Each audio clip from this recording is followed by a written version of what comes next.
প্রিয় সকল শিক্ষার্থী, আসসালামু আলাইকুম। আজকের আলোচনায় তোমাদের সকলকে আমন্ত্রণ জানাচ্ছি। আজকের আলোচনার বিষয় শিরোনাম ত্রিভুজ অঙ্কন শিখনফল। প্রিয় শিক্ষার্থী, আজকের এই আলোচনা সমাপ্ত হওয়ার পর তোমরা সম্পাদ্য অঙ্কনের ক্ষেত্রে বুনিয়াদী বিষয়াবলী শিখতে সক্ষম হবে। অতঃপর এমন ত্রিভুজ অঙ্কন করতে পারবে যার 3টি বাহু দেওয়া আছে। অতঃপর এমন ত্রিভুজ অঙ্কন করতে পারবে যার 2টি বাহু এবং উক্ত বাহুদ্বয়ের অন্তর্ভুক্ত কোণ দেওয়া আছে। এবং সর্বশেষ এমন ত্রিভুজ অঙ্কন করতে পারবে যার একটি বাহু এবং উক্ত বাহুর সংলগ্ন 2টি কোণ দেওয়া আছে। বিষয় সংশ্লিষ্ট মূল বক্তব্য: সম্পাদ্য অঙ্কনের ক্ষেত্রে বুনিয়াদী বিষয়াবলী। সম্পাদ্যের অঙ্কন সর্বদা যথাযথভাবে সম্পন্ন করতে হবে। এই জন্য সুচালো পেন্সিল, শার্প পেন্সিল ব্যবহার করতে হবে। ওভারল্যাপিং অথবা ওভার রাইটিং করা যাবে না। পরিমাপগুলো সর্বদা যথাযথভাবে নিতে হবে। এই 3টি বিষয়ে যথার্থ যত্নশীল হলে আশা করা যায় তোমার পূর্ণ নম্বর অর্জনে সক্ষম হবে। এরপর সম্পাদ্য 1, কোন ত্রিভুজে 3টি বাহু দেওয়া আছে, ত্রিভুজটি অঙ্কন করো। সেই জন্য আমরা 3টি বাহু দৈর্ঘ্য এ, বি ও সি নিয়েছি। এর আলোকে বিশেষ নির্বাচন লিখব। বিশেষ নির্বাচনে 2টি অংশ থাকে। প্রথম অংশ শর্ত, দ্বিতীয় অংশে কি করতে হবে ওই শর্তের আলোকে তা লিখতে হয়। যেমন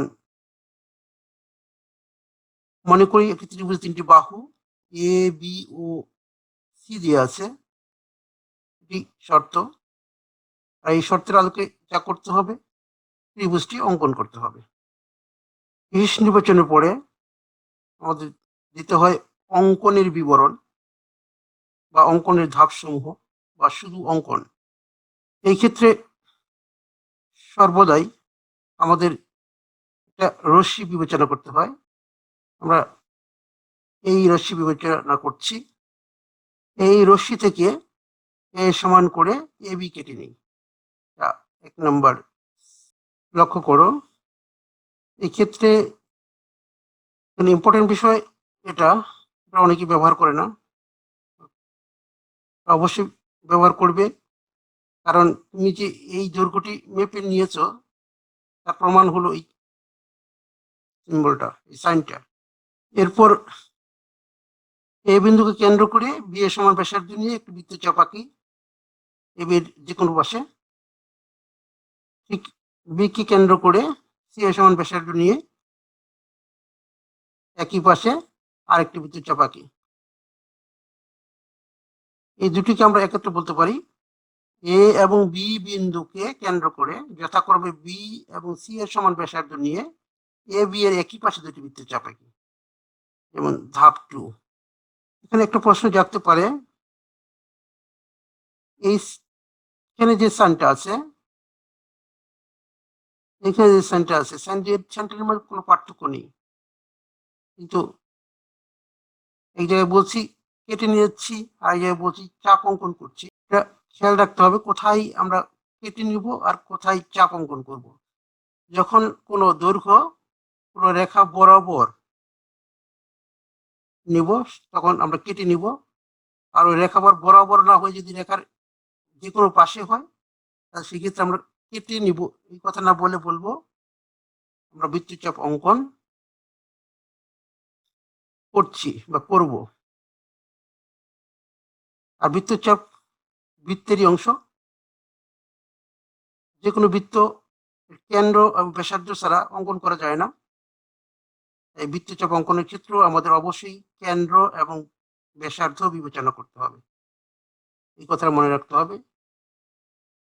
যে কোনো আমরা এখানে এ এবং বি বিন্দু কেন্দ্র বিবেচনা করেছি এবং যথাক্রমে বি এবং সি এর সমান ব্যাসার্ধ নিয়ে ব্যাসার্ধ বিবেচনা করেছি।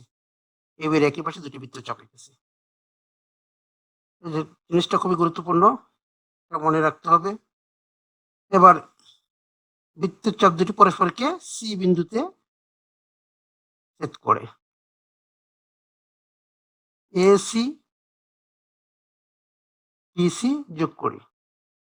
লক্ষ্য করো, এবিসি ত্রিভুজের এবি বাহু এ, বিসি বাহু সি এবং এসি বাহু বি। কাজেই প্রশ্নে যে ত্রিভুজ অঙ্কনের কথা বলা হয়েছে সেটা এবিসি ত্রিভুজ, তাই আমরা বলতে পারি তাহলে এবিসি উদ্দিষ্ট ত্রিভুজ। অনেকের মনে প্রশ্ন জাগতে পারে, এই প্রশ্নটি কিভাবে প্রশ্নপত্রের মধ্যে সেট হবে। সাধারণত কোন ত্রিভুজ তিনটি বাহু দেওয়া আছে, এই ধরনের সাধারণ বর্ণনা দিয়ে প্রশ্নপত্রের সেট হয় না। এমনকি এ বি সি এই বর্ণনা দিয়েও সাধারণত প্রশ্নপত্র সেট হয় না। সাধারণত এ বি এ সি এর ক্ষেত্রে 5 সেন্টিমিটার 6 সেন্টিমিটার দৈর্ঘ্য পার্টিকুলার বিল ব্যবহার করা হয় এবং কোণের ক্ষেত্রে ঠিক 30 ডিগ্রি 45 ডিগ্রি 60 ডিগ্রি বিভিন্ন অ্যাঙ্গেল পার্টিকুলার মান ব্যবহার করা হয় এবং স্টেটমেন্টটাকে স্টেমের মধ্যে রাখা হয় এবং প্রশ্নের সাধারণত বি অথবা সি এ অংশে বলা হয়ে থাকে উদ্দীপকের আলোকে বা স্টেমের আলোকে ত্রিভুজটি বর্ণনা সহ অঙ্কন করো, বর্ণনা সহ উদ্দীপকের আলোকে ত্রিভুজটি অঙ্কন করো, অথবা উদ্দীপকের আলোকে ত্রিভুজটি অঙ্কন করো, ব্র্যাকেটের মধ্যে থাকতে পারে অঙ্কনের চিহ্ন এবং বিবরণ আবশ্যক। এখানে একটা কথা স্পষ্ট, যেহেতু প্রশ্নের মধ্যে অঙ্কন করতে বলা হয়, বর্ণনা দিতে বলা হয়, কাজেই প্রমাণ দেওয়ার প্রয়োজন নেই। যাই হোক, আমরা পরবর্তী সম্পাদ্যের দিকে যাই। সম্পাদ্য নাম্বার 2, কোন ত্রিভুজের দুটি বাহু এবং এদের অন্তর্ভুক্ত কোণ দিয়ে আছে, ত্রিভুজটা অঙ্কন করো। তাই আমরা দুটি বাহু এ ও বি অঙ্কন করেছি এবং একটি কোণ এক্স অঙ্কন করেছি। এর আলোকে বিশেষ নির্বাচন লিখব। মনে করি ত্রিভুজের দুটি বাহু এ ও বি এবং তাদের অন্তর্ভুক্ত কোণ এক্স দেওয়া আছে, ত্রিভুজটি অঙ্কন করতে হবে। এরপর অঙ্কন আগের মতো যে কোনো একটা রে এই নেব, এই থেকে এ সমান করে এ বি কেটে নেব, ধাপ নাম্বার 1। এখন লক্ষ্য করো, বি এ এখান থেকে কেটে নেওয়া যাবে না যতক্ষণ না কোণ এক্স আঁকা হয়। তাই আমরা এ বিন্দুতে এক্স কোণের সমান করে একটি কোণ আঁকবো। তাহলে এই এক্স কোণের কৌণিক বিন্দু, আর যে বিন্দুতে এই কোণের সমান করে কোণটা আঁকবো, সেই বিন্দুকে কেন্দ্র করে সমান ব্যাসার্ধের দুটো বৃত্তচাপ আঁকবো। অতঃপর এখান থেকে পেন্সিল কম্পাস দিয়ে আমরা কোণের পরিমাপটা মেপে নিব এবং এই মাপটা এখান থেকে আমরা এঁকে নেব।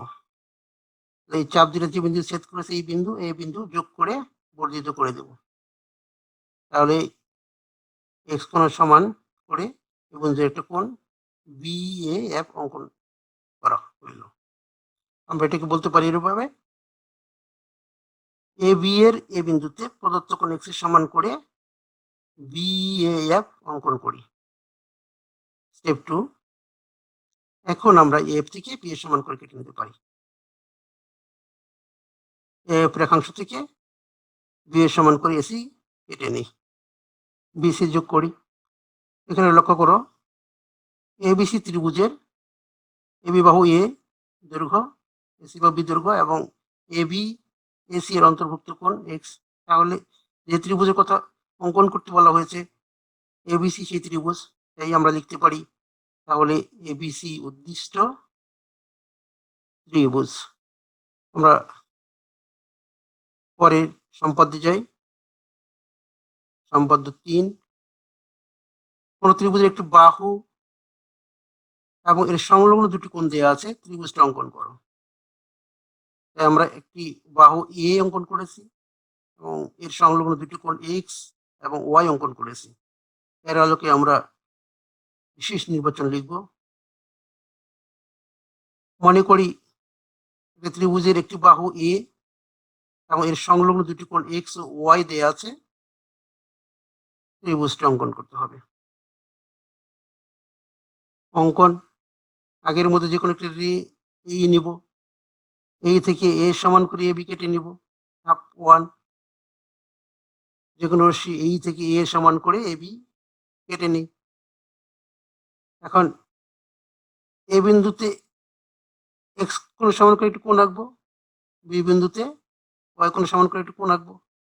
কোনো বিন্দুতে কোনো কোণের সমান করে কিভাবে কোণ আঁকতে হয় আমরা আগে সম্পদ দিয়ে দিচ্ছি। যে এইখান থেকে এই বিন্দুটাকে কৌণিক বিন্দু এক্স এর এই কৌণিক বিন্দু কেন্দ্র করে আর একে কেন্দ্র করে সমান দৈর্ঘ্যের সমান ব্যাসার্ধের দুটি বৃত্তচাপ আঁকবো। এরপরে এই জায়গা থেকে পেন্সিল কভার সাহায্যে আমরা মেপে নিব চাপ। একই রকম ভাবে এইখান থেকে চাপ এঁকে নিব। এই দুটো চাপ যে বিন্দু ছেদ করেছে এই বিন্দু এবং এই বিন্দু যোগ করে বর্ধিত করে দেব। তাহলে আমরা বলতে পারি এই রেখার এই বিন্দুতে প্রদত্ত কোণ এক্স সমান করে বি এ এফ কোণ অঙ্কিত হলো। একইভাবে ওয়াই কোণের কৌণিক বিন্দু এবং বি বিন্দুকে কেন্দ্র করে সমান ব্যাসার্ধের দুটি বৃত্তচাপ আঁকি এবং এখান থেকে আমরা মেপে নিই। ঠিক এখান থেকে আমরা একইভাবে বৃত্তচাপ আঁকি। এই চাপ দ্বয় যেখানে ছেদ করেছে বি বিন্দুর সাথে যোগ করে বর্ধিত করে দেই। তাহলে এক্ষেত্রে আমরা বলতে পারি বি বিন্দুর বি এর বি বিন্দুতে প্রদত্ত কোণ ওয়াই এর সমান করে এ বি জি কোণ অঙ্কিত হলো।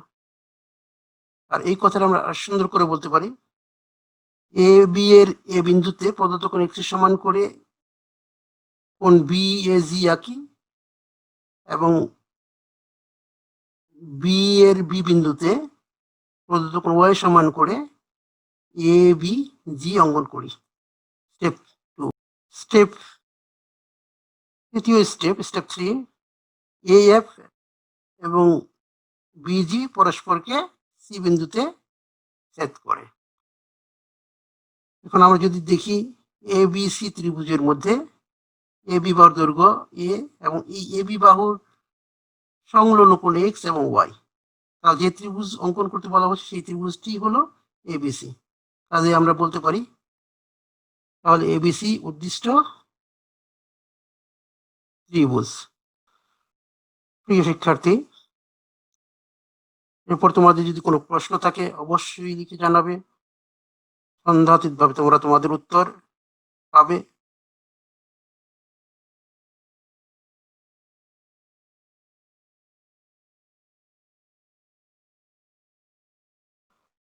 Thank you very much.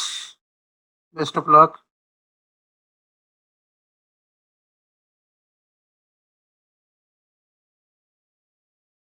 এর মধ্য দিয়ে আমরা আজকের মতো আলোচনা শেষ করছি।